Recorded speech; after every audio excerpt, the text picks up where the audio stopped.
What's good? You know what it is. It's your boy, Markeith Anthony, and we live with the 411 Experience. Welcome to the 411, home of the truth.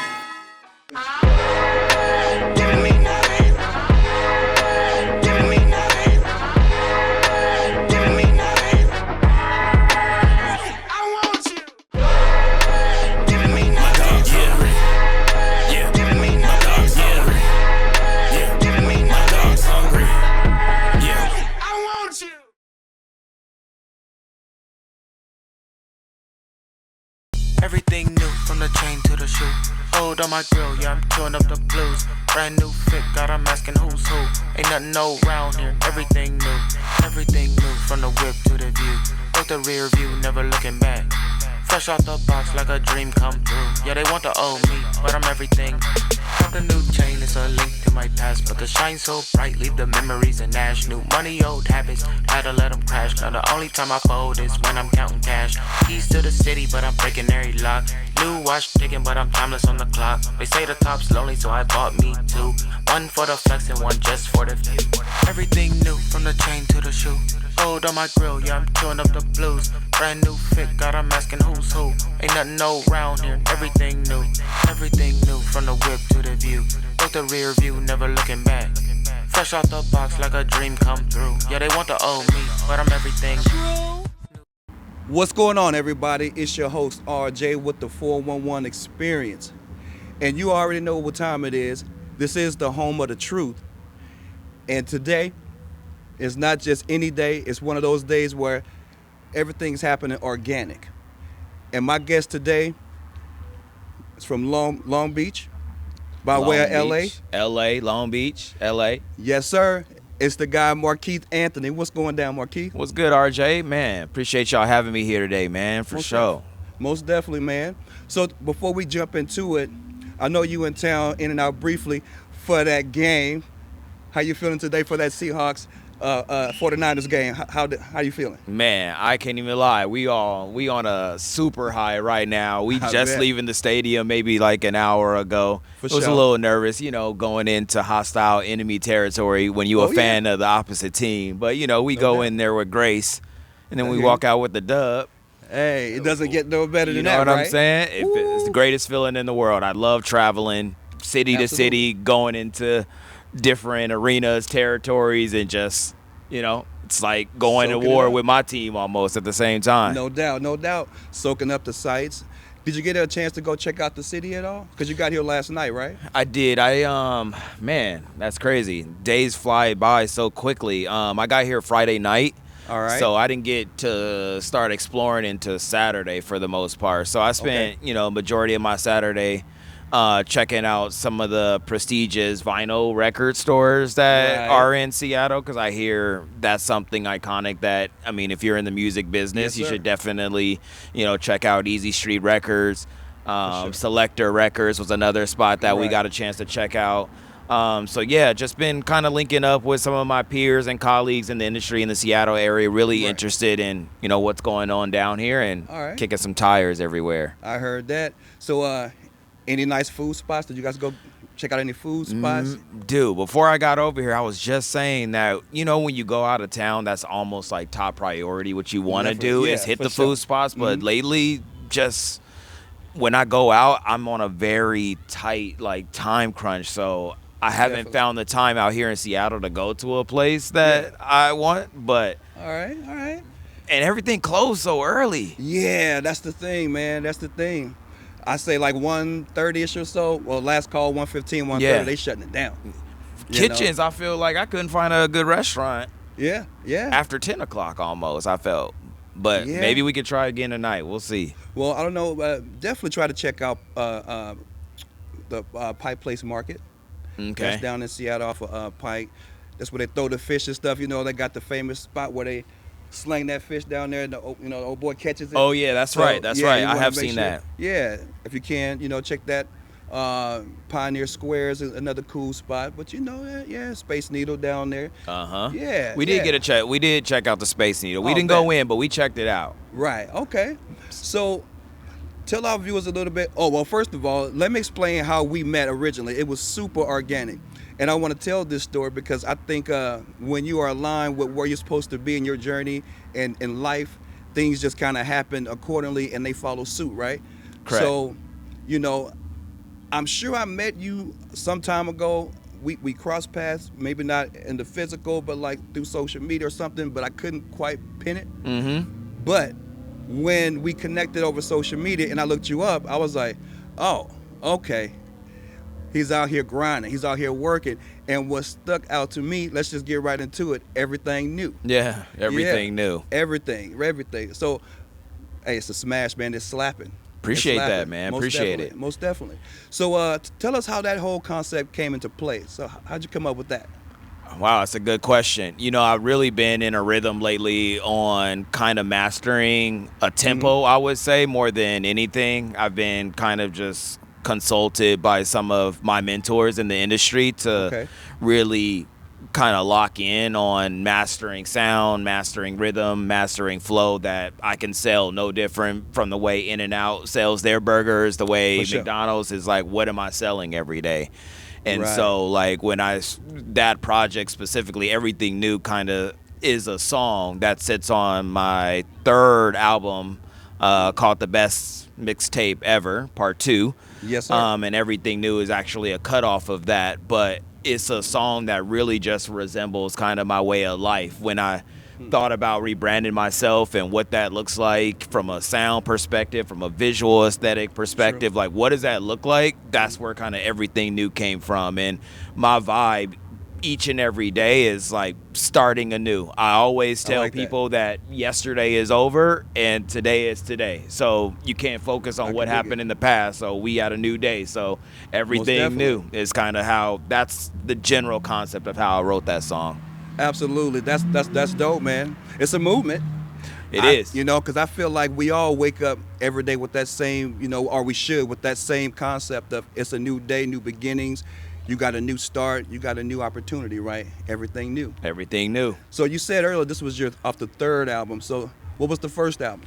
My first album that I dropped was EP during the pandemic called the Quarantine EP. I released that in 2020. Okay. And then in 2021, I released my first full album called The Best Mixtape Ever, Part 1. And then right after that, I released another EP with my brother Jairus Mosey. Shout out to my bro J-Mo. Called the 6-Man EP. And then recently we dropped the follow-up to The Best Mixtape Ever right. with Part 2. Gotcha. So yeah. Okay. And we So- just dropped another project too called EBT.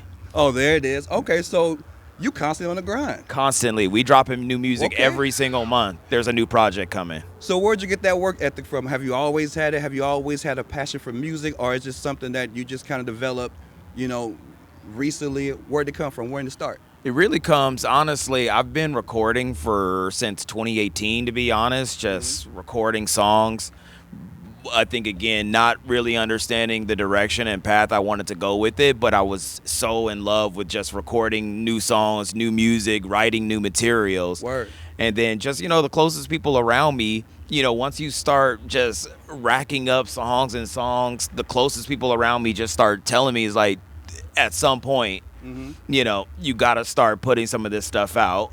Right. And then I think something that really kind of just really sticks with me about, you know, my A&Rs and some of my management team is they say that in this industry, the way it works now, like the only way to kind of stand out is the work ethic and the consistency and the drive, because everybody has talent for the most part, but is everyone these days putting out a new project every single month? Right. And when we think about going back to the Lil Wayne mixtape era, like those days, somehow we've been tricked into believing that nobody wants new projects. And I'm going the opposite direction and saying, no, I'm going to keep feeding new stuff.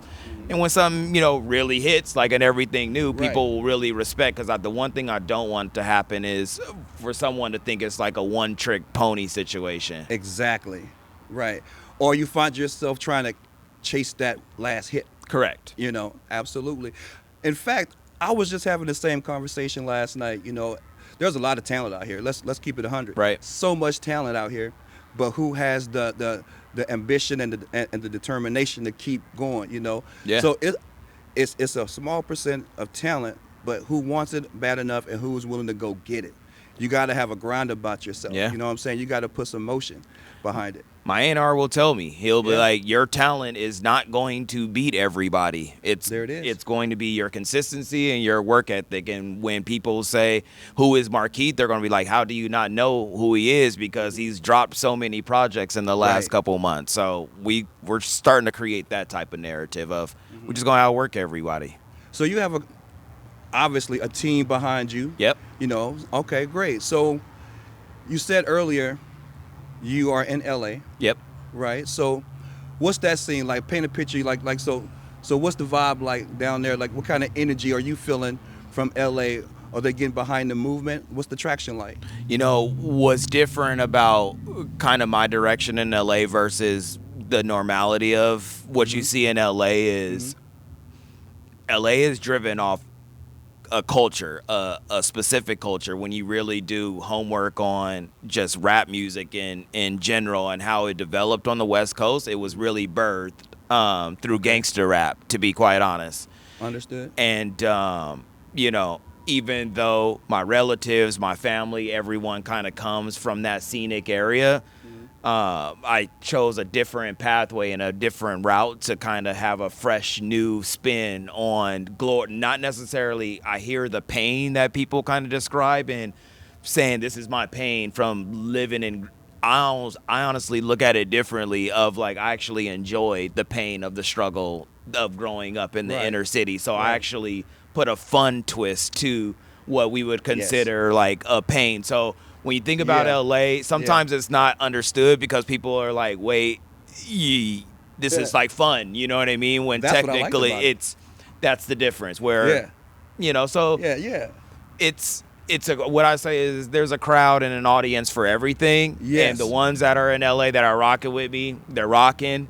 Right. And there's a lane for other types of LA rap music That's too. right. So my Yes. goal is to bring something fresh. That's the reason why I asked you, because that's the type of vibe I got from that. And that's what I was like, I was digging. I was like, oh, there's a certain energy with it. And there's a vibe to it. It's different. So I was like, oh, okay. And it just immediately, it stood out to me. And then I started researching you and like kind of, you know, seeing where did this come from? Is it just something that just happened, or has he always been bubbling, you know, like that? You know, because I look at other artists from that era, you know, and from that area, I should say. Yeah. And it kind of reminds me of like a La Russell, right? Different part of Cali, but a movement still, Yep. right? And I looked at what you're doing. I'm like, oh, that's just another element of what's popping That's it. down there. So you've created your own lane. You're doing it your own way. There's your own unique style and energy. And I was like, I'm feeling that. So when we had the opportunity to get you on the show, Yeah. you know, it was just organic, right? And Seriously. this is the home of the truth. So that's why I want to really stress that, because this was naturally, I guess, supposed to happen. So I wanted our viewers to get the opportunity to see you, if they haven't already, hear from you, and also tell them something that they don't know about you. So what do you do for fun? Like how does Marquise Oh kick it? man, You what know do I I'm do saying? for fun? My work is fun. To be quite honest, Yeah. my work is my fun. Honestly, You focused. writing music is what I love to do. Like my fun looks like what everyone's fun doesn't look like, which is Word. an isolated studio where I can just space out, listen to music. Lock in. I am so deeply entrenched into my art and my craft that it's almost a part of my soul, where if I'm not doing it, I'm not technically having fun. If I'm not utilizing the art and the gift that God has given us, then I'm not doing the work of what he's put us here for. So for fun, I dig it. you know, there's a fun to it, like to the work. Yeah. But the part of it also is the times where I get to travel with like my bro and my family, Right. and then I get to make different, then I get to go back and Mm-hmm. tell new stories about these type of experiences. Okay, so creating opportunities, being able to travel and enjoy the benefits of your gifts and talent. Correct. Yeah. Yeah. Okay. Hey, I can dig That's it. it. Just making new memories so that I can write can dig about it. them, and it's the soundtrack of life. I always say when I leave Earth, just Yeah. play my discography at. If anybody wants to know my life, just play my discography at my funeral. So besides music and talent on that side, are you an athlete? Did you ever play any sports? I played sports in high school, but I was more of I would say like before Kobe, like when Kobe was Kobe, it was like cool growing up in my neighborhood to be like Kobe. Word. But Okay.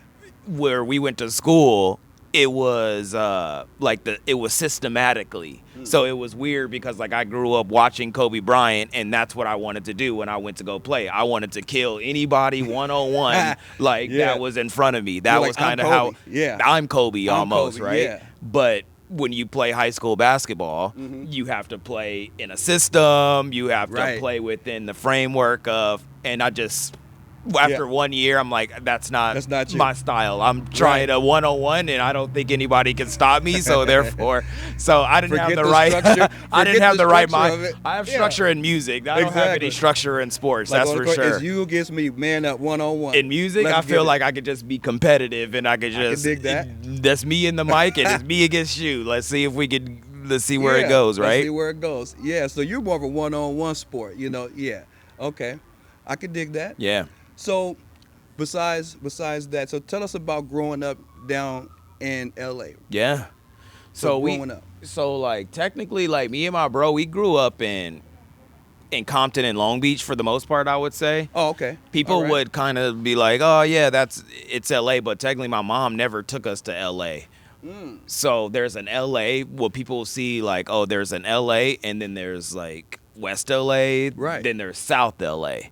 So now if you say South LA, that's different because I'm like, yeah, my relatives are in South Right. LA for sure. But Yeah. for the most part, growing up, we stayed in our kind of hub area, single mom work, me and my bro in the crib, doing what we got to do to survive. You know, it was kind of one of those type stories, kind of raising each other almost while Right. moms was out there getting it. Right. Take care of the house and the responsibilities. But yeah, so many stories just of resiliency of just doing that. You know what I mean? Is really some of the stuff I still continue to like talk about even into Yeah. music these days. If I just feel like, one day I was at home and my partner I was like, yeah, I'm thinking about, writing a new story. What do you think I should write about? Yeah.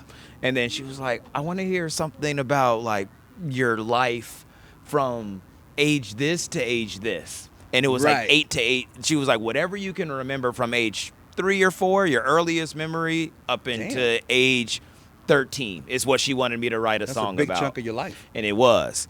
And so I had to break that down and be like, well, what do you what? really want to know, from that time? So, Yeah, to be more specific. but that's breaking it down from Yeah. like sharing the apartments that weren't great, you know what I mean? All Right. the way from mom's doing what she had to do to put food on the table, from us sharing clothes to get to school, Yeah. borrowing clothes for shoes from friends, like the whole Yes. kind of scenario. It's survival. Just the survival. Just survival. See, but that also builds character. I think it does. I definitely do, because humble beginnings, right? Absolutely. So you appreciate all the success, you appreciate all the accolades, you appreciate all the support, because you know what it's like. But that doesn't identify or necessarily define you, Right. Because it's like if you never had something, you don't know what it's like to lose it. Correct. It's coming up, you're just building it, right? That's it. Yeah. Yeah. So I can relate to that, man. Yeah. 100%.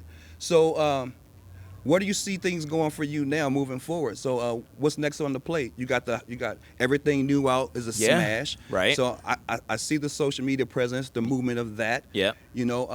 So what can our viewers expect? Next, are you gonna be popping up doing shows or anything like that, or just kind of everything is? It's formulating? like show season, festival season is getting ready to come to an end. True. Shows are important to me right now, but what's most important is I call it compound interest, which is how many albums can I stack up and make sure that they're available to the world, and make sure it's some of the best stuff that, I can actually provide, to the end For sure. user. But really just tightening up, I would say like tightening up the shot group, I think is really Right. where I've been at, is how much more can I perfect the craft. There's a world we live in right now, and I'm just being honest, you know, And it's real. every week is it could change.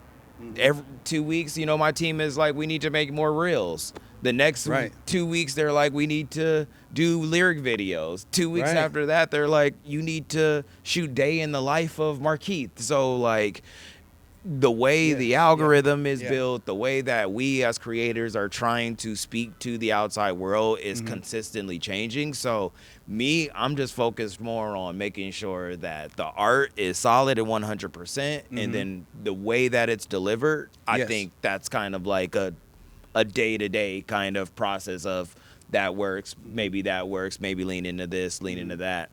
But just new music, new visuals, new fashion, new drip, Yeah, talk new about collabs. it. You know, there's only a couple people that's ever talked to me in that sense of just the content side of it, like just stacking up. And see, to me, that's something that Tupac did. You know, just a studio rat, just in there, just recording, banging them out, just putting them in the vault. Right. People like Prince, you know, Michael Jackson, they just record. Yeah.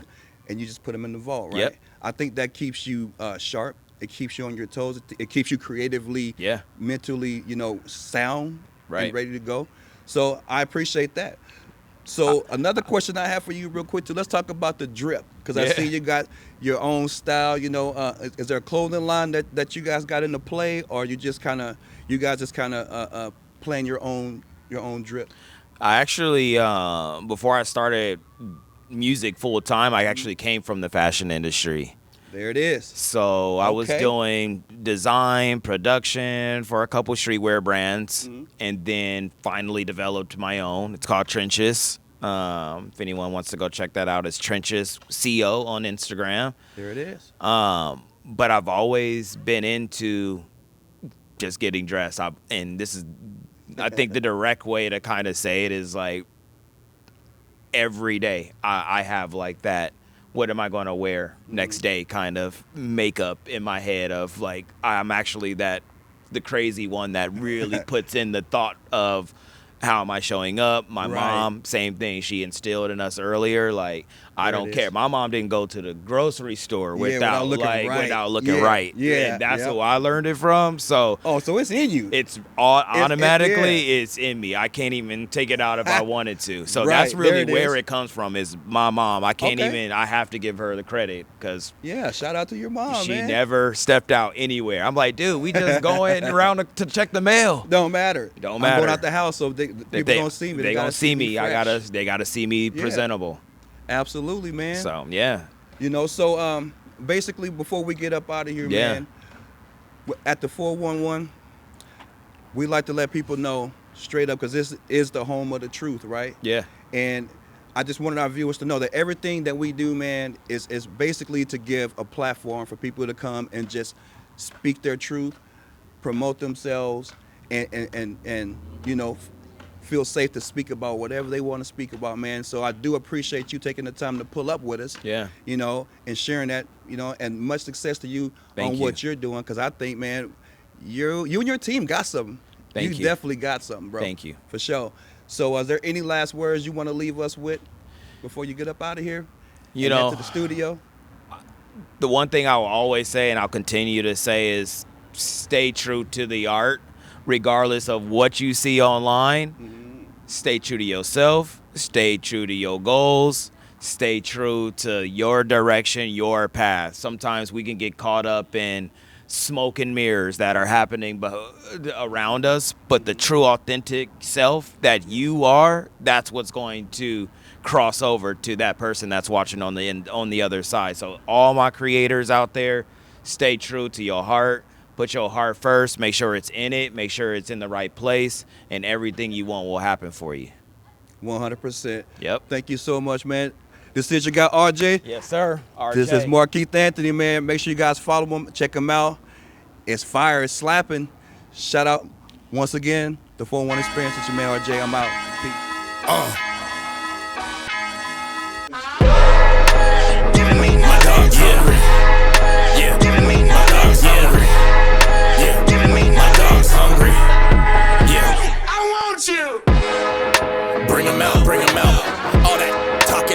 boy when the wolves come out. Watch the fade away and Reggie when it comes to shooting. Heart pace unleashed, flesh from scar to running straight through them. Man, crazy with the tools, no power patrol. Die slow as the world turns, drama light show. The catacombs and grave remains propane with they head blown. How you got syphilis on the brain, no botch, no go. Let me whisper in your ear, you should've found Jesus. Record skipping, soul gone, pine box with the fresh creases. No leasing, cinemass, turned you paraplegic. Oil's leaking out on the concrete, burn out transmission. Unexplained mystery, what you think you solving? Better check the dental records if you can't carve